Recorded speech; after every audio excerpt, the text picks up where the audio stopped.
buenas tardes, muy buenos días y muy buenas noches a los que estamos de este lado del mundo, acá en Europa, particularmente en Edimburgo, la capital de Escocia. Continuando con esta celebración que tenemos tan animada de la semana del tercer aniversario de la Escuela de Alejandría, nos encontramos en este momento aquí reunidos nuevamente como equipo, nuevamente como familia, porque más que una escuela somos de alguna forma una comunidad bastante cercana, gracias a Dios. Y más allá de todas las ponencias que hemos tenido, también hemos contado con la participación de invitados especiales.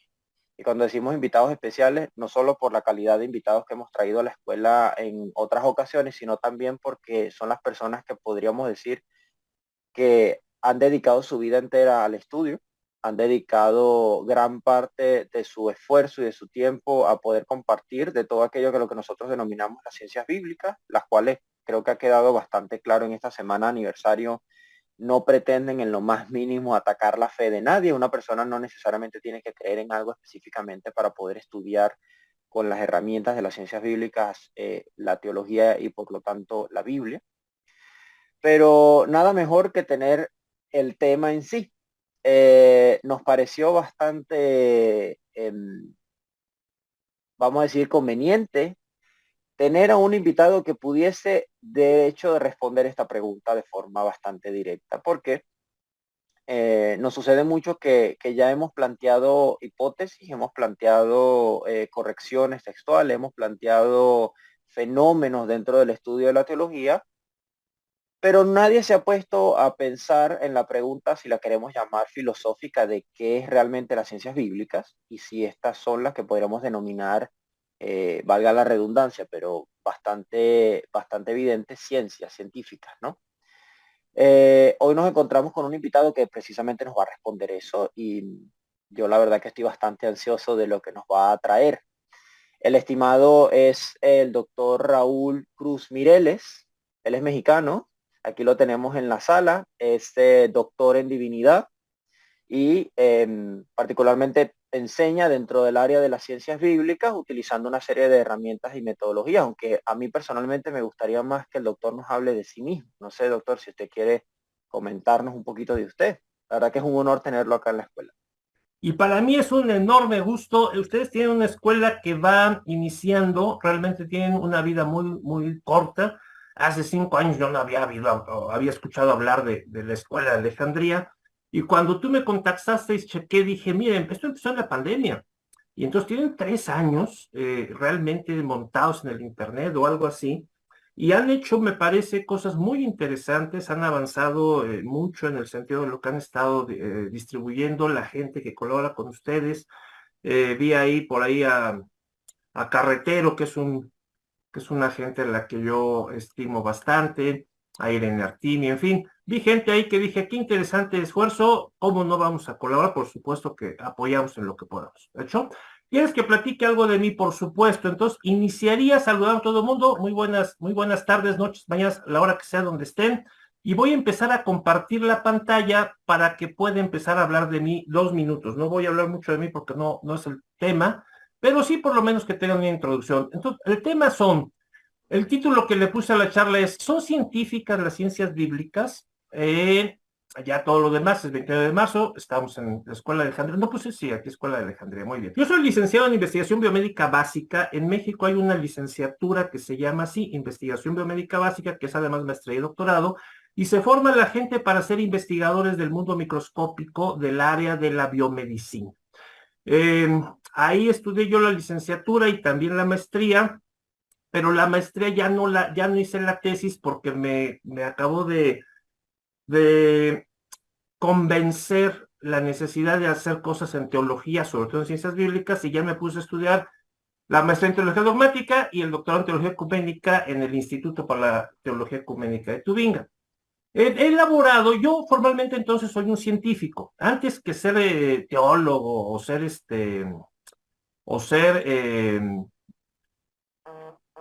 cosas de ciencias bíblicas.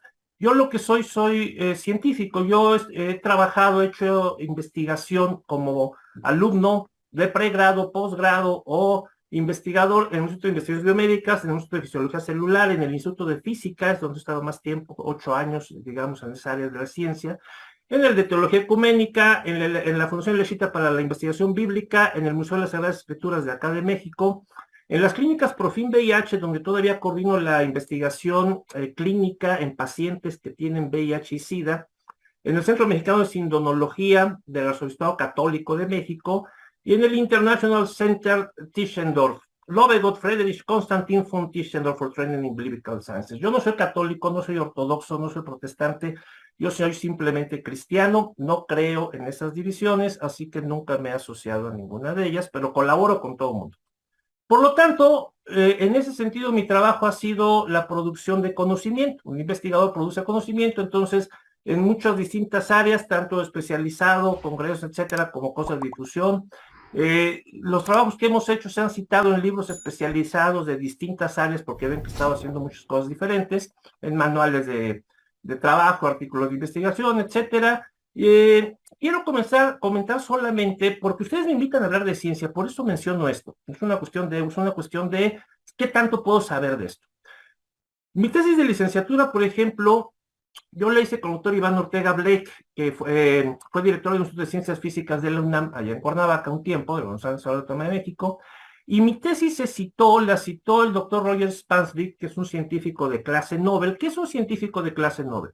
Son los científicos que, de acuerdo al Instituto para la Información Científica de Eugene Garfield, son científicos que se merecerían ganar el premio Nobel, pero como nada más hay un premio cada año para una, dos, tres gentes, entonces muchos nunca se lo ganan, pero han hecho cosas que son dignas de ganarse el premio Nobel. Él hizo algo muy importante, una teoría que nos explica cómo pasan las moléculas a través de las membranas biológicas en los seres vegetales, en todas las plantas, ¿sí? Y él cita mi tesis como la mejor confirmación de su hipótesis en aquellos años. Él la citó en el 93, mi tesis de licenciatura. Entonces, en ese sentido, creo que hemos podido hacer cosas que han sido relevantes hasta cierto punto en distintas áreas del conocimiento. Actualmente, les digo, estoy metido con cosas de VIH en la parte laica, pero en la parte que es más de tipo religioso, de tipo de fe, lo que yo hago es, como director del Centro Tischendorf de formación para investigadores bíblicos, nosotros trabajamos básicamente con textos antiguos, con manuscritos, con los textos originales de el hebreo, el arameo, el griego antiguo, Nuevo Testamento, libros apócrifos, todo eso. Colaboramos un poco con cosas de arqueología bíblica y, por supuesto, con muchas instituciones del mundo. Aquí pongo algunas con las que hemos colaborado. Y damos cursos y conferencias de investigación y de difusión en universidades, en iglesias, en seminarios, en cosas, así como esta ahorita, ¿no? Esta platiquita que estamos teniendo. Yo tuve la oportunidad todavía de estudiar con el doctor Hans Küng, un célebre teólogo católico, y entonces lo trajimos, nos aceptó muy amablemente a México. Él vino a México en marzo de 2007, nos dio un montón de conferencias, llenamos un teatro de 5,000 personas, el Teatro Metropolitan, hubo mucho interés. Hemos traído también al reverendo Sangat Baines, un teólogo que estaba en aquellos años del 2009 haciendo furor en la India con el tipo de evangelio que él estaba señalando, y también fundamos a partir del 2003 una carrera de ciencias bíblicas en colaboración con la Universidad Nacional Autónoma de México, que se supone es la mejor universidad de América Latina. Está en el número 200 por ahí en el ranking de universidades mundiales, por arriba pues todas las europeas y americanas que quieran, pero en la UNAM, que es una universidad de tradición izquierdista, siempre fue muy del lado de las izquierdas. Siempre ha sido muy difícil meterse a hablar algo de la Biblia. Hay universidades donde se puede tener una facultad de teología buena y jamás. Eso no va a pasar, ¿de acuerdo? Pero en aquellos años logramos que nos reconocieran los diplomados que dábamos. Y entonces ellos emitían el diploma y nosotros dábamos los cursos. Se acabó eso en el 2008, por desgracia, porque cambió el rector de la universidad y dijo, ¿qué está pasando aquí? Esto no es para esta universidad. Pero pudimos, por lo menos durante estos años, estar haciendo esa colaboración que fue muy importante. En fin, yo doy cursos en un montón de seminarios, etcétera. Hemos hecho congresos de ciencias bíblicas, el Congreso Nacional de Ciencias Bíblicas y Filosofía de la Religión, varios congresos, ya ahorita Yo participé en 8 de ellos para toda la organización y todo, después ya me he alejado un poco, pero se sigue haciendo, el museo lo sigue haciendo. Hemos colaborado también con el gobierno de México, por ejemplo, hicimos un estudio para poder cambiar la pregunta del censo, porque en el censo antes de que nosotros trabajáramos con esto nos preguntaban, hasta el 2009 nos preguntaban, ¿qué religión tiene usted? ¿Católica, judía u otra? Y eso nos parecía bastante discriminatorio. Entonces conseguimos demostrar que había muchas más y que tenían que abrirse la pregunta de una manera distinta, hacer un catálogo de religiones, etcétera. Y por eso hoy nuestro censo nada más pregunta qué religión tiene usted y punto. Y ya luego es bronca de los encuestadores asociarlo con el catálogo que se construye. Quien quiera platicar más conmigo, vernos, discutir, estamos en Facebook, así como está mi nombre, Raúl Martín Cruz Mireles, mi correo electrónico, director de expresionespiritual.org. Me pueden contactar. Y ahora sí, ya hablé de mí, me callo para que quieras seguir comentando conmigo, yo.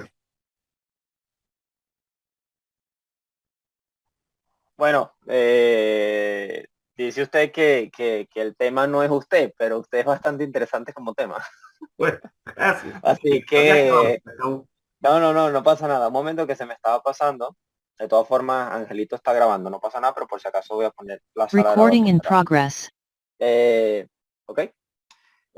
Una cosita que sí me parece interesante antes de entrar en el tema y creo que es pertinente porque no por nada, yo soy de los que piensa que uno tiene bastantes intereses, entre ellos la teología, y Dios usa los intereses de uno con la teología. O sea, es inevitable que conectes lo que haces realmente con lo que realmente haces dentro de la teología. Doy un ejemplo puntual. Yo soy ilustrador y yo uso mucho mis ilustraciones en clase. De hecho, lo habíamos hablado hace mucho tiempo en una charla privada usted y yo. Entonces, es bastante evidente que uno conecta lo que uno es con la teología. Y en este caso veo que usted maneja muy bien el ámbito de la biología. Entonces, eso de alguna forma le permitió abrirse campo dentro del área de la teología. Lo digo porque por más que sea, ese aspecto podría considerarse, no necesariamente, pero podría considerarse más científico que el área teológica y sin embargo parecen estar muy conectadas. Lo que usted hace con sus estudios que tienen que ver, por ejemplo, con las enfermedades como el VIH, le entendí yo. claro, mira, tienes toda la razón. Cuando yo tenía como unos, ¿qué será? 15 años, una cosa así, empecé a estudiar cosas de teología porque yo quería ser biblista. O sea, desde que yo era jovencito, mi deseo era ser biblista. Pero en México no se podía, porque o entrabas con los católicos, entonces te volvías sacerdote y nunca te casabas y todo. Y yo dije, no, yo eso no lo quiero. O tenía que ir a una universidad privada muy cara, como la Ibero, la Náhuac o la Panamericana, que era muy, y mi familia no tenía el dinero para pagar los costos de esa carrera. Así que nunca pude estudiarlo como yo quería y empecé a estudiar de una manera muy puntual. Autodidacta. No, iba yo a los eventos que se hacían, por ejemplo, los jesuitas tienen un centro que se llama el Centro, el CUG, el Centro Universitario Cultural, y entonces ahí daban teología para universitarios, y en otro daban teología para los jóvenes, y entonces me iba metiendo así en distintas congregaciones, iglesias, etcétera, donde había cosas que me llamaron la atención. Pero ya que entré, ya que conocí que había esta carrera y me fascinó, porque yo dije, bueno, todo el mundo dice que la ciencia demuestra que Dios no existe. Pues yo quiero entender eso, quiero que me demuestran que Dios no existe, entonces me metí a estudiar ciencia.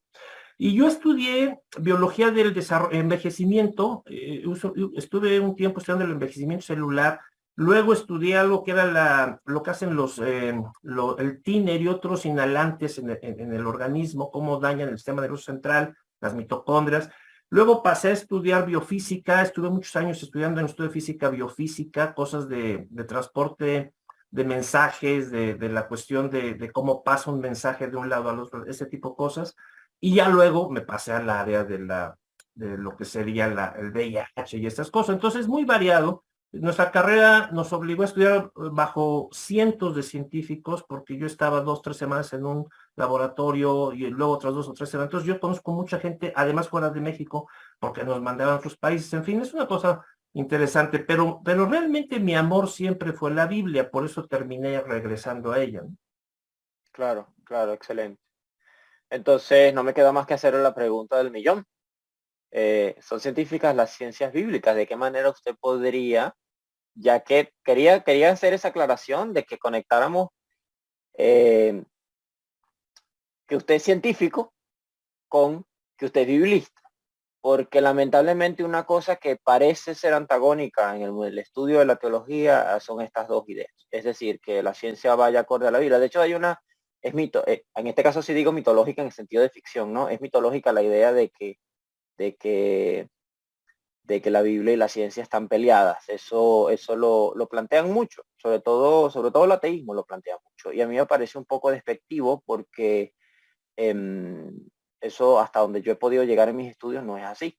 Pero creo que si usted precisamente se metió en un área tan científica como lo es la biología, ¿cómo esto podría de alguna forma ser tan compatible con el área de la teología? Entonces, le hago la pregunta nuevamente. ¿Son científicas las ciencias bíblicas y qué manera podríamos comprobar esto? Muy bien. Yo te avisé, y de una vez le aviso a todo el mundo, que, mira, para que le quede claro a la gente, en esta tradición en donde yo me formé, y yo te comentaba alguna vez, nunca ha sido importante el tiempo que le dedica uno a un tema, sino resolver el tema. Y entonces yo te contaba que una vez en un seminario, en un examen de doctorado, empezó un lunes a las 8 de la mañana y terminó el siguiente lunes a las 8 de la noche, y toda la semana, todos los días de lunes a viernes, fue de 8 a 8 y el examen continuaba, ¿de acuerdo? Entonces yo vengo de una tradición que está acostumbrada a no detenerse hasta terminar la pregunta que le hicieron. Yo voy a hacer esto en esta transmisión, y yo te dije, yo te garantizo que empezamos a las 4, pero no te garantizo que ahora acabemos. Entonces, para la gente que se tenga que ir, porque vea que ya son las 6 y no acabamos, de una vez le respondo, sí y no. Entonces, las ciencias bíblicas sí son y no son científicas. Así, esa es la respuesta. Ok, ahora la voy a desarrollar. Si alguien se quiere quedar, ya los que se quieran ir ya se pueden ir, ya saben que sí y no. Pero los que se quieran quedar, vamos a ir con más detalle. ¿De hecho? Perfecto. Vamos pues. Muy bien. Entonces, iniciamos. ¿Otra pregunta o ya empiezo? No, para nada, para nada. Yo creo que esa fue la mejor introducción. Adelante. Muy bien. Entonces, iniciemos con lo siguiente. La ciencia y la religión son dos formas de explorar la realidad. Pero aquí hay un enorme problema. Ustedes suponen, o todos damos por hecho, que entiendo lo que es ciencia, lo que es religión y lo que es realidad. Y ese, para empezar, es el gran problema. Porque no entendemos lo mismo. Por ciencia, religión y realidad, ustedes y yo. Y voy a tratar de explicarles por qué ustedes y yo no entendemos lo mismo, y en general por qué casi nadie entiende lo mismo que otra persona. Yo podría decir, y espero que me crean en lo que voy a decir, que nadie entiende igual esa palabra. Y voy a tratar de demostrar por qué lo estoy diciendo. Ambas, la ciencia y la religión, surgen de la necesidad humana de encontrar un significado en la vida. Al final de cuentas, lo que nos interesa es eso. ¿Para qué estoy aquí? ¿Qué es el universo? ¿No? Tanto a los religiosos como a los científicos, si no es que les interesa ser famosos o explotar a la gente o hacerse ricos, si les interesa de verdad esto, pues están ahí por eso. Pero actualmente casi nunca se realiza esta búsqueda en colaboración. La ciencia está por un lado, la religión por el otro. Pero hay gente que sí está haciendo ese trabajo, y voy a hablar de ellos en un poquito más adelante. Primero hay que dejar claro que toda religión está originada y justificada. Estoy hablando de religiones reveladas, ¿sí?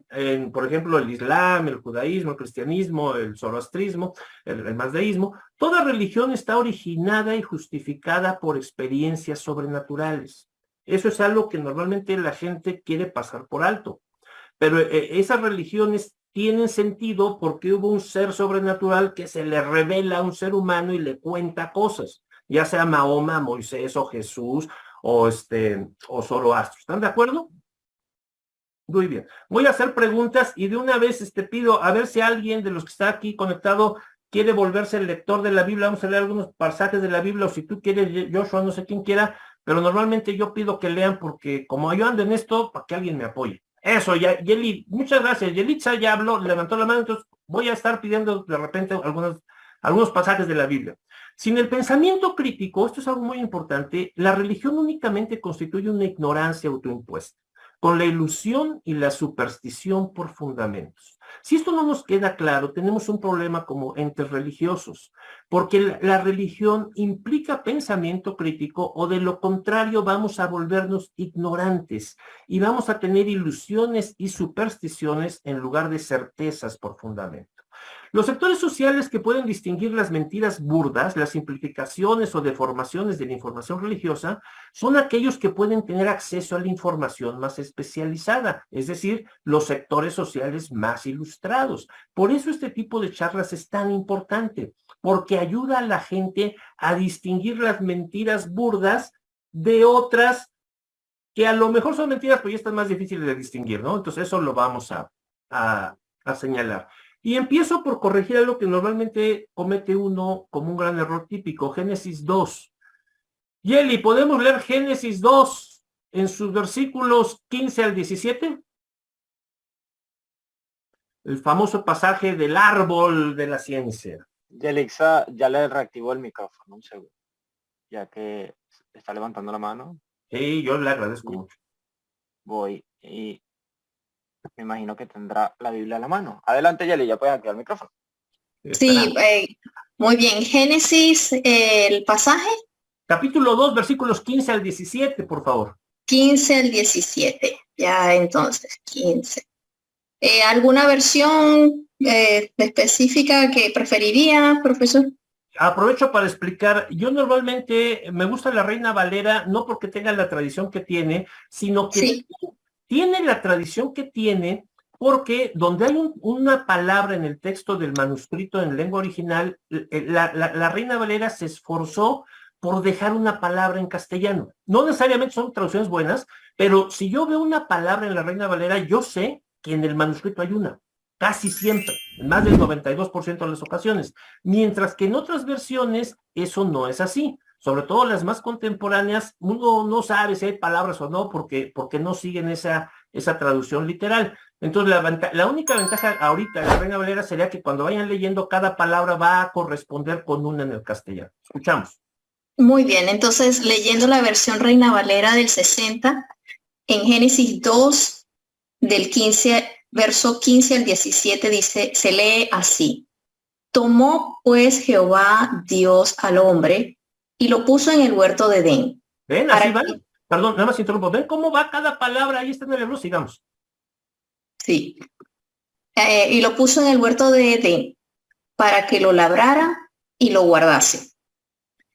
Y mandó Jehová Dios al hombre, diciendo, de todo árbol del huerto podrás comer, mas del árbol de la ciencia del bien y del mal no comerás, porque el día que de él comieres, ciertamente morirás. Muy bien. Lo que quiero remarcar aquí es que mucha gente en su ignorancia, digamos, natural de la sociedad, cuando lee este versículo, cree que esta ciencia se refiere a la ciencia contemporánea. Y lo primero que hay que decir es que no tiene nada que ver esa palabra que la Reina Valera traduce ciencia con lo que hoy entendemos por ciencia. Son dos cosas muy diferentes. Vamos, es que esta palabra es la palabra da'at. Se usa 95 veces en el texto hebreo, como hoy lo tenemos, del texto masorético. Y viene de la raíz dad. Y dad se usa casi 1000 veces en el texto hebreo. ¿Qué quiere decir da'at o dad? En esencia, estar informado. Algo que he visto y tengo claro que está ahí, que existe, que me dijeron, ¿ok? No es correcto llamarle ciencia, porque se confunde con lo que llamamos ciencia hoy, que no existió en la humanidad hasta el siglo XVII. Antes del siglo XVII, la ciencia, como hoy se entiende, no existió, nunca. Entonces, eso es lo primero que debe quedar claro. Vamos a ver esa historia ahorita en unos minutos, pero antes de ver esa historia, ¿cómo entonces traduzco dar conocimiento? El árbol del conocimiento, pero no es el árbol de leer, de saber, no. Es el árbol, aquí está el hebreo para el que no me crea, el árbol del conocimiento, de la información sobre Tov y Ra. Es decir, es el árbol que me enseña lo que es Tov y lo que es Ra. Es decir, el bien y el mal, lo bonito y lo feo. Está prohibido en Génesis que el hombre decida lo que es bueno y lo que es malo, lo que está bien y lo que está mal, una ética, una moral.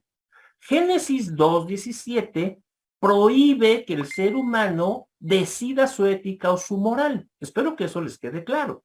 ¿Quién la decide? Dios. En principio, el ser humano tendría que decir que es bueno lo que Dios dice que es bueno y que es malo lo que Dios dice que es malo. Pero no puede él tomar esa decisión, no puede él conocerla, valorarla. Por eso, esto ya es un problema en sí mismo, porque mucha gente dice, pues eso es imposible. Pero yo por eso digo que el cristiano, el día de hoy, no puede tener ni una ética ni una moral. O sea, nosotros no la construimos, esa se revela. Ahí lo dejo porque es otro tema y vendrá muy, muy interesante. Pero quiero entrar con uno de los grandes. Hoy vamos a hablar de dos filósofos muy importantes. Luis Villoro Toranzo fue el filósofo más importante mexicano del siglo XX, en mi opinión. Y voy a hablar del filósofo mexicano vivo más importante hoy, que además fue mi alumno. Voy a hablar de él más adelante. Pero ahorita quiero hablar de Luis Villoro Toranzo. Luis Villoro Toranzo tiene un librazo que se llama Creer, Saber, Conocer, de la editorial Siglo XXI. Léanlo, si no lo pueden leer, pídanmelo, se los mando. ¿Qué pasa con esto? Él define estos tres términos de una manera muy práctica y yo quiero usar su definición, ¿de acuerdo? Su hijo es hoy el presidente del Colegio Nacional, que reúne a nuestras máximas lumbreras nacionales. Bueno, Luis Villoro propone que hay dos formas de entender la palabra castellana creer en este libro. Él propone que hay una forma débil y una forma fuerte, que estas tres palabras no son sinónimas, que no es lo mismo creer que saber que conocer, y que se requieren definir muy precisamente para hablar de ellas. Creer en su sentido débil es decir, creo que va a llover, creo que me voy a sacar la lotería. Ni ustedes ni yo estábamos seguros de eso, no moriríamos por ello, pero usamos el creer en ese sentido débil. I believe. Pero también tengo un sentido fuerte. Yo creo en Dios, ¿verdad? Yo creo en la justicia. Entonces, en el sentido fuerte, queremos decir que estamos convencidos, que nada nos va a cambiar de esa convicción. Mientras que el saber, Luis Villoro propone que lo entendamos como un conocimiento que nos llega de segunda mano. Yo sé que el hombre fue a la luna, yo he visto las fotos, he visto los videos, pero no me consta, me dijeron, me contó mi papá, ¿no? Todo aquello que nos llega sin tener la experiencia personal, eso es un saber. Mientras que el conocer es algo, dice Luis Villoro, que deberíamos reservar solo para lo que nos consta por experiencia personal. El equivalente a lo que el griego llama en el Nuevo Testamento, por ejemplo, está el verbo ginosko. Y entonces ginosko querría decir lo conozco, de donde vienen los gnósticos y todo esto, por experiencia personal, porque me consta, porque yo lo vi, yo lo toqué, yo estuve ahí. Yo así, en toda esta charla, así voy a usar estos términos. Voy a usar creencia en sentido fuerte, voy a usar saber como información que me llega de segunda mano y voy a usar el conocer como información que me consta. ¿De acuerdo? ¿Comentarios hasta aquí? ¿Preguntas o sigo? Gracias por su amable atención durante este espacio de la Escuela de Alejandría, transmitido en streaming live a través de la sala de Zoom, en simultáneo con la página de Facebook y nuestro canal de YouTube, donde estará disponible permanentemente. Si este contenido le está generando alguna pregunta, inquietud, duda o comentario, le invitamos cordialmente a suscribirse al canal de la Escuela de Alejandría, activando la campana para recibir notificaciones cada vez que abrimos otro espacio de participaciones en vivo o subimos nuevos contenidos. Síganos en nuestras redes sociales. Visite nuestra página web, contiene información que podría interesarle. Y para una comunicación más directa y personal, ponemos a su disposición nuestro chat de WhatsApp. Bueno, yo realmente no tengo ningún comentario ni pregunta. No sé si Jelly quería decir algo, me llegó un momento. No, Bueno, Jelly. ¿No? pues pues sí tengo preguntas, pero prefiero tal vez dejarlas un poco más adelante. Pero si sigue preguntando el profesor, pues se hace una buena dinámica entre exposición y participación. Gracias. Adelante. Aunque acabemos a las 10 de la noche, yo no tengo problema. Yo aparte no tarde para eso. No, sí, así, yo estoy acostumbrado a eso. ¿Ok? Sí. Lo que sigue es, podemos hablar de la creencia como una tabla aristotélica. Ahorita hablaremos de Aristóteles. Es decir, como una virtud epistemológica. Es decir, hay quien cree muy fácilmente, hay quien se cree cualquier cosa. A eso le llamamos credulidad. Oiga, mire, acabo de comprar la Torre Eiffel. Y me salió en una ganga. Ay, qué crédulo eres, muchacho, ¿no? De hecho, saben que históricamente se vendió varias veces. A eso le llamamos un vicio epistemológico, un vicio intelectual, creer fácil cualquier cosa.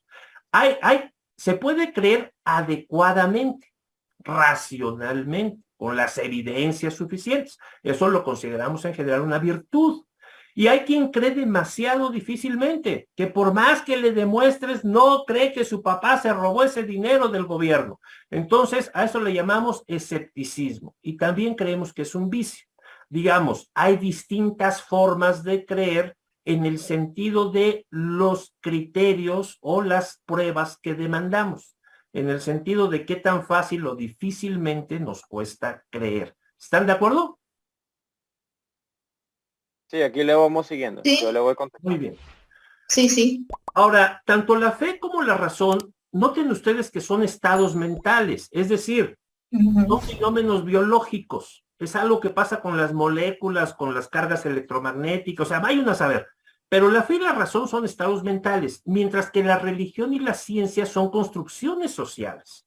Es algo que hacemos en sociedad para dedicarnos a cierta actividad. Y ustedes y yo, creo que todos, vivimos en países que tienen a la laicidad como un ideal político, entendiendo por laicidad que el gobierno no depende de la opinión religiosa para tomar sus decisiones. Entonces, este es el mundo en el que estamos metidos y esto es de lo que vamos a estar hablando, de estados mentales y de construcciones sociales. ¿De acuerdo? Sí, Bueno. así es.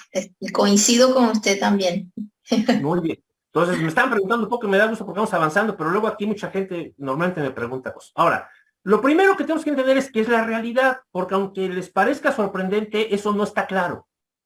Nadie sabe, nadie en la historia de la filosofía ha definido la realidad de una manera suficiente. Esto es lo primero que tengo que decir. Y luego, debido a que no se ha podido definir, es más grave todavía, en la historia de la humanidad, hasta que Carlos Sierra Lechuga inventó la reología, hace muy poco, no existía una herramienta que permitiera estudiar la realidad en serio.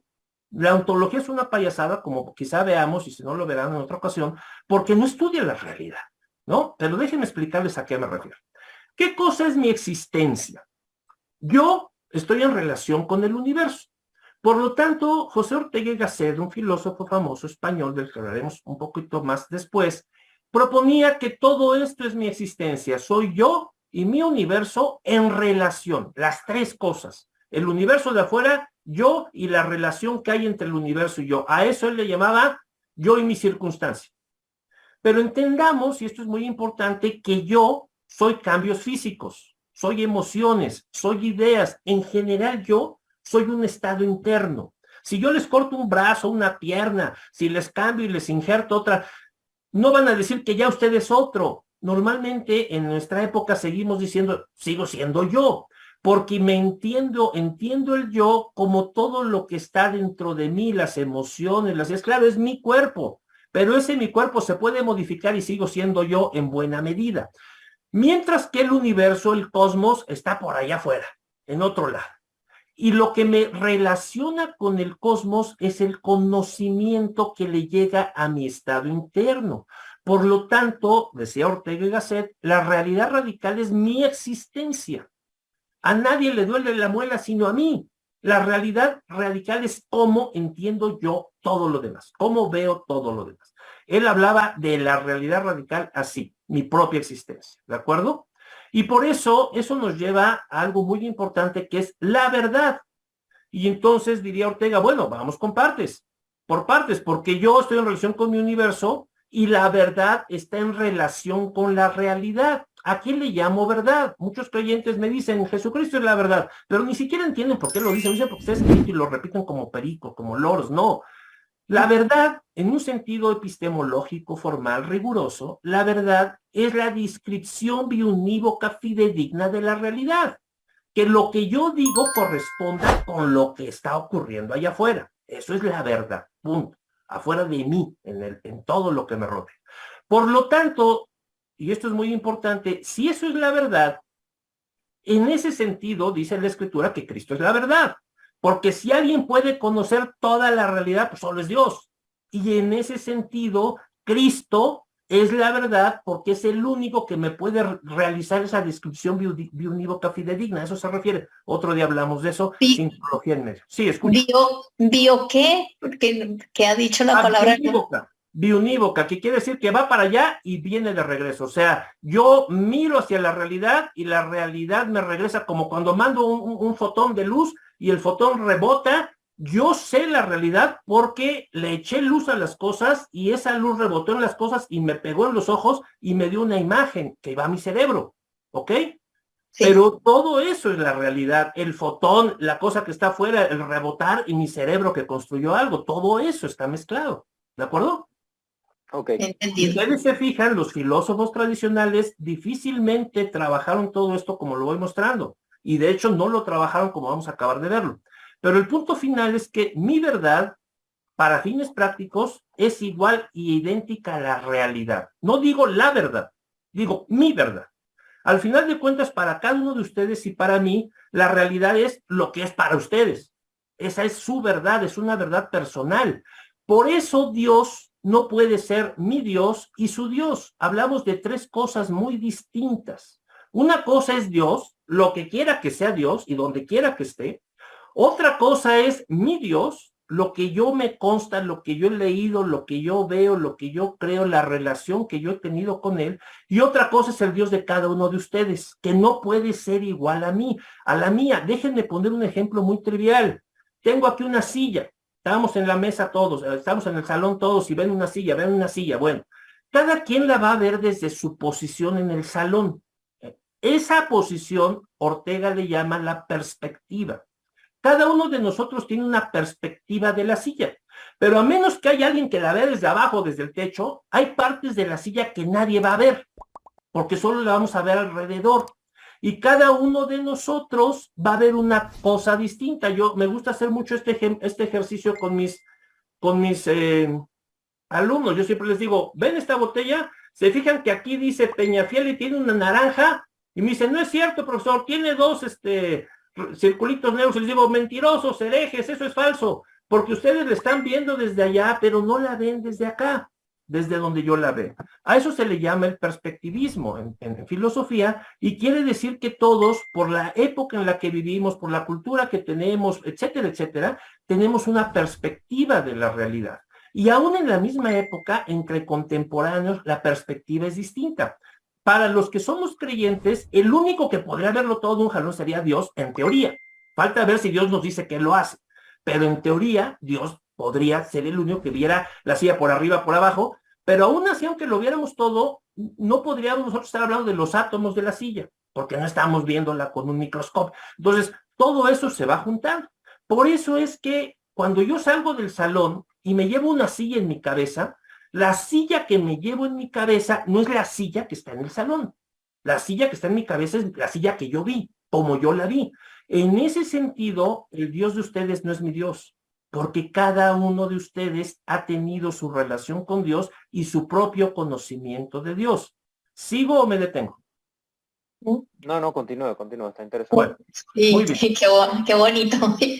También he tenido una reflexión y creo que esto está bien planteado para mí, de darle más forma a lo que he estado aprendiendo de eso, de las perspectivas y bajo las experiencias y, como dice todo, cultura, influencia, época, si va a afectar eso. Qué bien, sí. qué bien.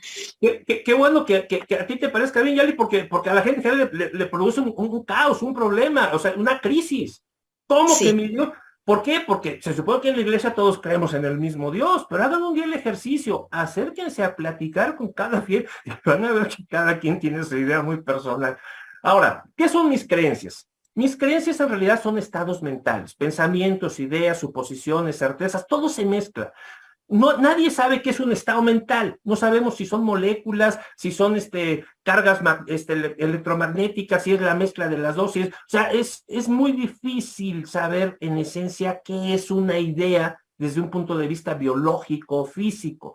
Pero sí se ha descrito lo que es una idea desde un punto de vista más lógico, más teórico. Sistemas mentales esto sería una creencia, formados por estructuras finamente coordinadas, intrincadas y profundas que poseen mecanismos claros de justificación. Ahorita voy a explicar esto, que son palabras a veces complejas, pero lo que quiero remarcar aquí es que los pensamientos, las ideas, las certezas, las suposiciones, todo está en mi mente como estados mentales. Y aquí les voy a suplicar que lean, vamos a leer 2 pedacitos, pero que lean las obras de Ortega. Todo Ortega es tan importante para el pensamiento universal como Sócrates o como Descartes, solo que la gente no lo lee. En sus meditaciones del Quijote y en su libro de Ideas y Creencias, Ortega escribe estas 2 cosas. ¿Quién las quiere leer? Vamos a leer estos 2 pedacitos de esos libros. Si usted quiere, yo puedo leer una y Yelixa lee la otra. Haz los que quieran, escuchamos. Excelente. Voy con la primera. Ideas y creencias, 1940. Hay, pues, ideas que nos encontramos. Por eso las llamo ocurrencias. ¿Con qué nos encontramos? Perdón. Por eso las llamo ocurrencias. E ideas las llamaremos creencias. ¿En qué nos encontramos? Que parecen estar ahí ya que antes de que parecen estar ahí ya antes de que nos ocupemos en pensar. Cuando se ha caído en la cuenta de la diferencia existente entre esos 2 estratos de ideas, aparece, sin más claro, el diferente papel que juega en nuestra vida y, por lo pronto, la enorme diferencia de rango funcional de las ideas, ocurrencias, y conste que incluye en ellas las verdades más rigurosas de la ciencia. Podemos decir que las producimos, las sostenemos, las discutimos, las propagamos, las combatimos en su pro y hasta somos capaces de morir por ellas. Lo que no podemos es vivir de ellas. Las ideas se tienen, en las creencias se está. Espero que esto quede claro. Ortega distingue todas las ideas que se nos ocurran de lo que realmente creemos. Déjenme ponerles un ejemplo. Voy caminando a medianoche por fuera de un cementerio y yo soy ateo y yo sé que no existe lo sobrenatural, ni Dios, ni el diablo, ni nada. Pero escucho un ruido y salgo corriendo. ¿Sí? Y luego la gente le pregunta, ¿y por qué te asustaste? Si tú no crees en eso. Pero eso le pasa a mucha gente. ¿Qué dice la segunda parte? Meditaciones del Quijote, 1914. Y se lee: comparado con la cosa misma, el concepto no es más que un espectro, o menos aún que un espectro. A nadie que esté en su juicio se le puede ocurrir cambiar su fortuna en cosas por una fortuna en espectros. El concepto no puede ser como una nueva cosa sutil destinada a suplantar cosas materiales.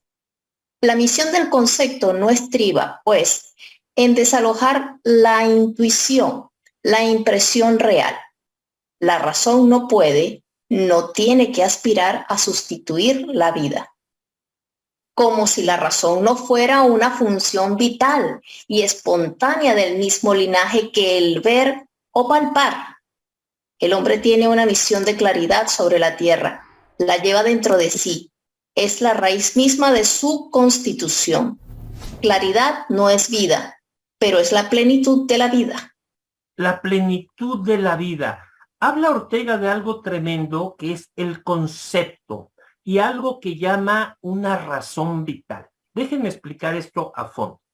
Si bien la creencia es un sistema mental formado por estructuras que están coordinadas, yo creo esto por esto otro, y esto otro me lleva a creer aquello, y si esto se pone en duda, se pone en duda el otro. Un ejemplo muy simple, ¿verdad? Si un pasaje de la escritura fue añadido, ¿qué seguridad tengo de que todo el resto de la escritura no esté añadido? Y entonces, ¿qué seguridad tengo de que mi fe? Y entonces, así las creencias están finamente interconectadas, son profundas y tienen claros mecanismos de justificación. Yo creo esto por esto.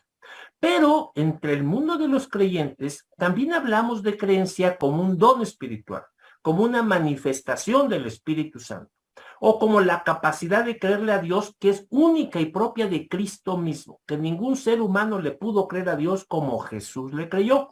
Todo esto es cierto. En un sentido las creencias son esto, y en otro sentido la creencia podría ser esto otro, pero con un pero muy importante. En el mundo oriental, en el mundo de la Biblia, se usan palabras muy precisas. Quien no es riguroso en la palabra que se usa en el idioma original pierde mucho de lo que en este instante les voy a explicar. Para el pueblo que escribe la Biblia, por ejemplo, el Nuevo Testamento, tenemos dos formas de entender mi mente. Una forma es el cardía, el corazón. Para ese pueblo, el cardía es el núcleo de la mente, donde están mis certezas verdaderas, lo que no puedo cambiar, lo que es inconmovible. Mientras que está rodeado de una nous. Estas son palabras griegas del Nuevo Testamento. Y la nous es la mente, todo lo que rodea a mis creencias fundamentales. Del mundo exterior entran frónima. Los frónimas son pensamientos. Es decir, me llegan imágenes, palabras, leo, y todo eso entra a mi nous y llega a mi corazón. Y de esa manera se van formando mis certezas. Y desde el corazón también salen frónima a mi mente para que tome acciones. ¿De acuerdo? No sé si ustedes han leído, pero les pido que lo lean de una vez ahorita, mi querida Yali, Proverbios 4:23. Voy, profesor, voy aquí. No hay prisa alguna. Proverbios 4:23. Ok, aquí dice, sigo con la versión Reina Valera y se lee. Sobre toda cosa guardada, guarda tu corazón porque de él mana la vida. No dice que guardemos la mente, dice que protejamos el cardía, el corazón, el lev en hebreo, porque ahí está la vida, ahí están las certezas que me hacen ser quien soy, ¿de acuerdo? Eso es lo primero. Romanos 5:5 revela una cosa bien interesante. Leamos Romanos 5:5. Sí, sí, se lee así. Y la esperanza no avergüenza, porque el amor de Dios ha sido derramado en nuestros corazones por el Espíritu Santo que nos fue dado.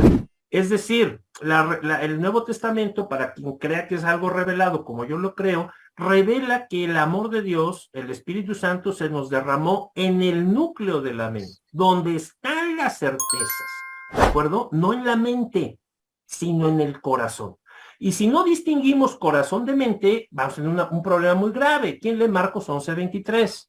Por lo menos para entender la escritura. Sí, porque de cierto os digo que cualquiera que dijere a este monte, quítate y échate en el mar, y no dudar en su corazón, sino creyere que será hecho lo que dice, lo que diga le será hecho. En su corazón, no en la mente. De nada vale que ustedes piensen mucho. Sí, se va. No. Tengo que estar tan seguro de ello como que soy yo y estoy respirando. Y hasta que no llegue a ese grado de certeza, dice Cristo, ustedes no van a poder mover un monte. Lo dejo como señalado.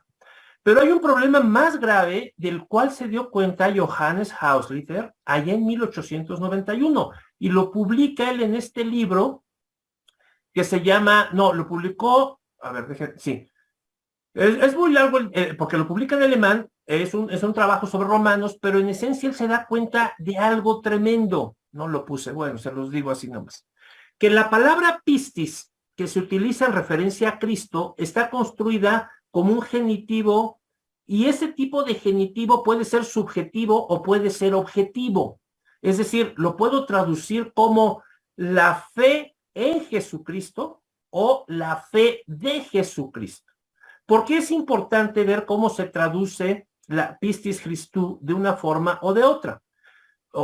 Porque todos estos autores que tengo aquí, Kittel, Herbert, Torrance, Mull, que fue el más importante crítico textual inglés del siglo XX, James Barr, Marx Barr y actualmente Richard Hayes, todos en este libro, La fe de Cristo Jesús, que salió hace 2 o 3 años, es muy reciente, creo que en el 19, todos estos y muchos otros afirman, como yo también creo, que en todos los lugares donde el Nuevo Testamento señala la fe de Jesucristo, no dice que creemos en Jesús, sino que por el Espíritu Santo poseemos la misma capacidad de creer como Cristo creyó.